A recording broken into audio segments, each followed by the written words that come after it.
There was something so valuable about what happened when one became a mother.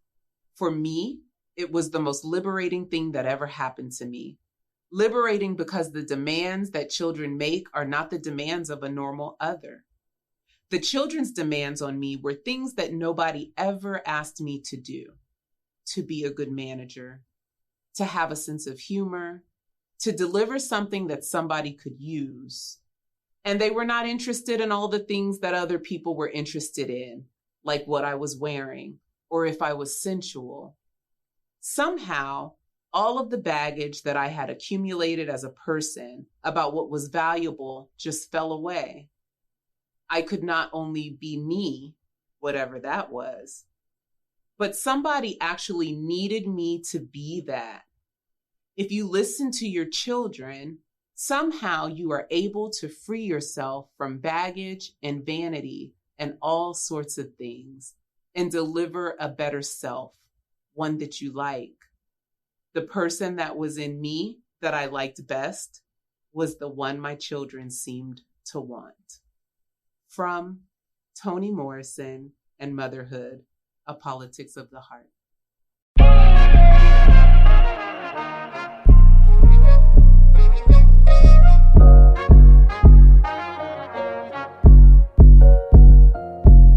Welcome to the Doin Motherhood Podcast, where we talk all things Black mothers today.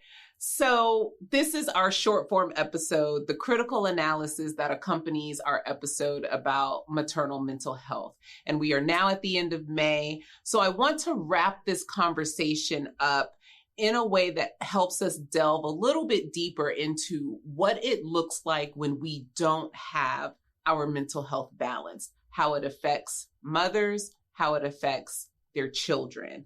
And we're going to use two different mediums today, as I explained before. So our medias today are the book I'm listening to right now. I'm currently listening to the book, What Happened to You, which is a conversation on trauma and resilience. And it's a conversation between Dr. Bruce Perry and Oprah Winfrey.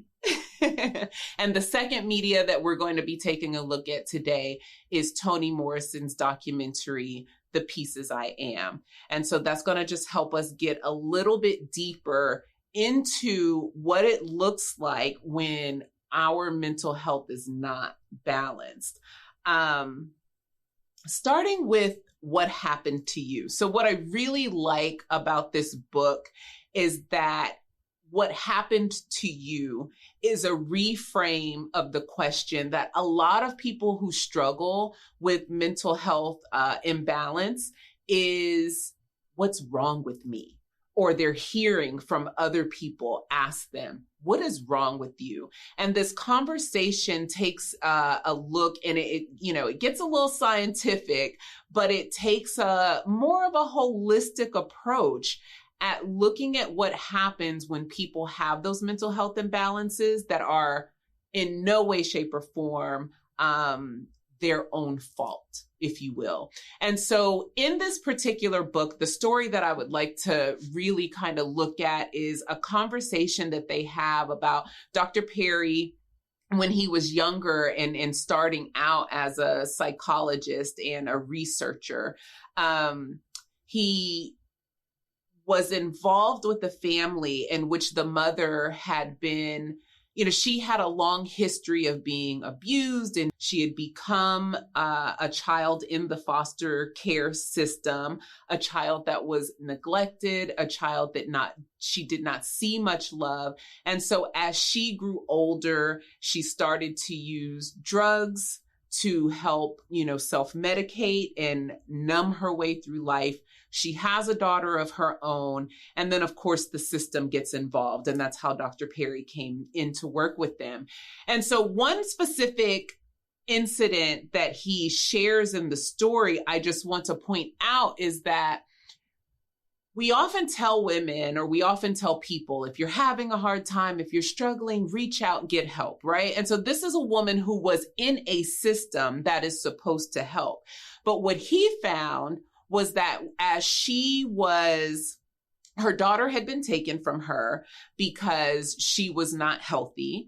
And so she was having to have supervised visits with her daughter. And that's how Dr. P came in.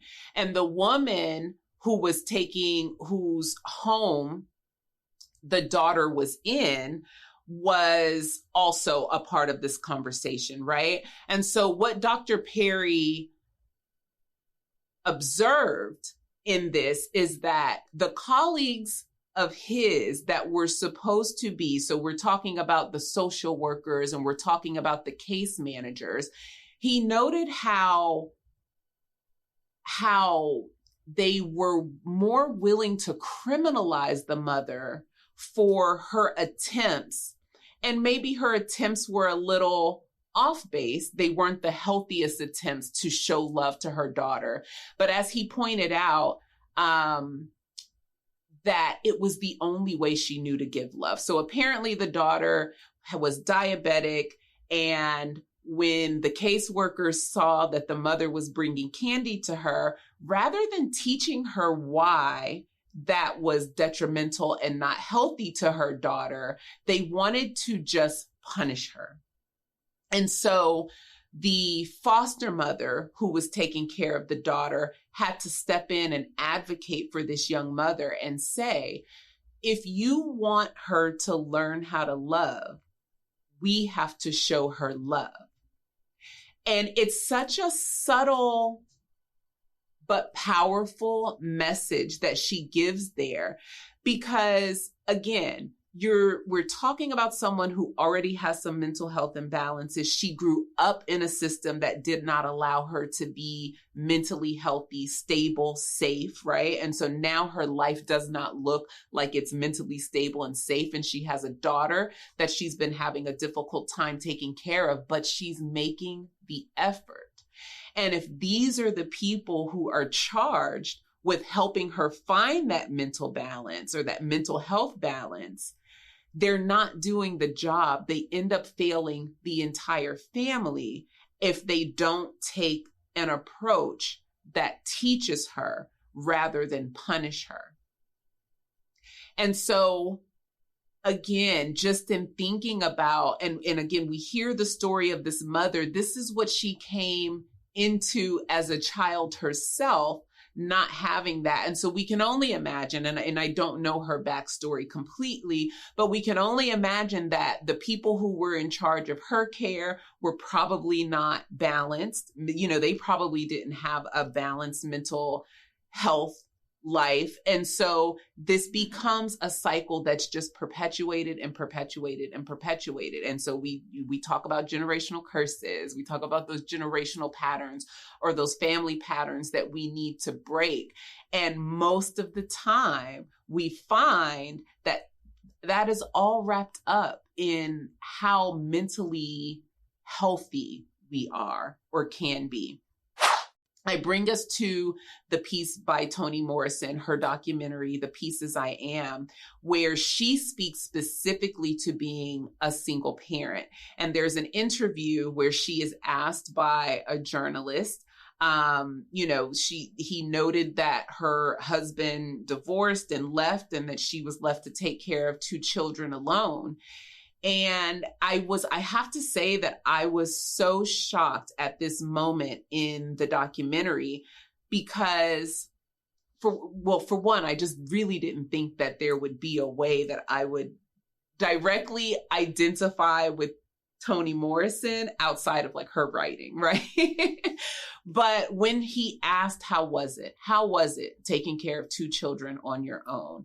And her response was, it was the worst. It was horrible. It was terrible, very hard. And then he went on to ask her, well, how did you get help, or how did you get through it? And she said, my family, my brothers, my mother. She lists all these family members that had to help her. And she says, and the piece that spoke out to me the most was, you need everybody you know. And even when she had that, she says, it was still very difficult. And so again, when we're not having these conversations, that check in with mothers far beyond that first year, that check in with mothers far beyond that, postpartum period, that's, whether you're thinking of the postpartum period as the first 3 months or you stretch it out to the year. If we're not going beyond that, if we're not doing the work and making the effort to ensure that mothers of every stage, whether their children are school age, whether their children are high schoolers, whether their children have gone off to college and have moved on, all of what the mother is experiencing. So if she is off balance, if she is depressed, if she is full of anxiety, if she is overwhelmed and swamped, that is what affects these children. And we want to be the ones to break that cycle. We want to be the ones to break that cycle so that our children can be just a little bit freer. And then generation by generation, everyone is getting healthier and healthier and healthier. And we're not seeing those same patterns. And we also I would like our society to get to a point where somebody's taking care of the mothers. The mothers are mothering everybody. Who's mothering the mothers? So I hope that you will employ some of the tips that we talked about in the last segment. And, if there's something that you would like to share in the conversation, again, join us over on Instagram at Doin_Motherhood_podcast. We'd love to hear from you. And please like, subscribe, follow, leave us a comment and a review. We appreciate you for being here. Thank you.